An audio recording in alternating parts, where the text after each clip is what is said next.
அவர்கள் சாப்பிடக்கூடிய உணவில் பழம் பாசி இருக்குது, மீன்கள் இருக்கிறது. ரொம்ப முக்கியமாக அந்த பர்பிள் கலர் ஸ்வீட் பொட்டேட்டோ இருக்குது. இப்போ அது தெரிந்து இன்றைக்கி உலகம் முழுக்க அந்த பர்பிள் ஸ்வீட் பொட்டேட்டோ வர ஆரம்பிச்சிருக்கு. அப்படி அந்த கிழங்குகளை வேக வைத்து சாப்பிட்டா பிரச்சனை இல்லை. நம்ம ஊர் பகுதிகளில், தெற்கத்தி பகுதியில், திருநெல்வேலி மாவட்டத்தில் எல்லாம் சிறுகிழங்கு என்று ஒன்று உண்டு.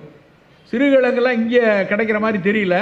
அந்த சிறுகிழங்கை எப்படி நாங்கள் பண்ணுவாங்கன்னா, சிறுகிழங்கு அப்படியே அது பார்த்திங்கன்னா அந்த சின்ன உருளைக்கிழங்கு இருக்கு இல்லையா, அந்த குட்டி உருளைக்கிழங்கு மாதிரி தான் சைஸில் இருக்கும்.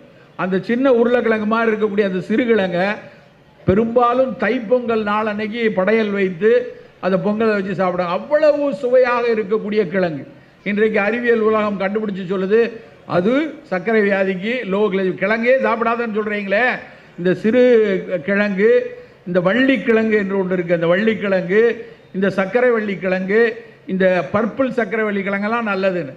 ஆனால் அந்த கிழங்கு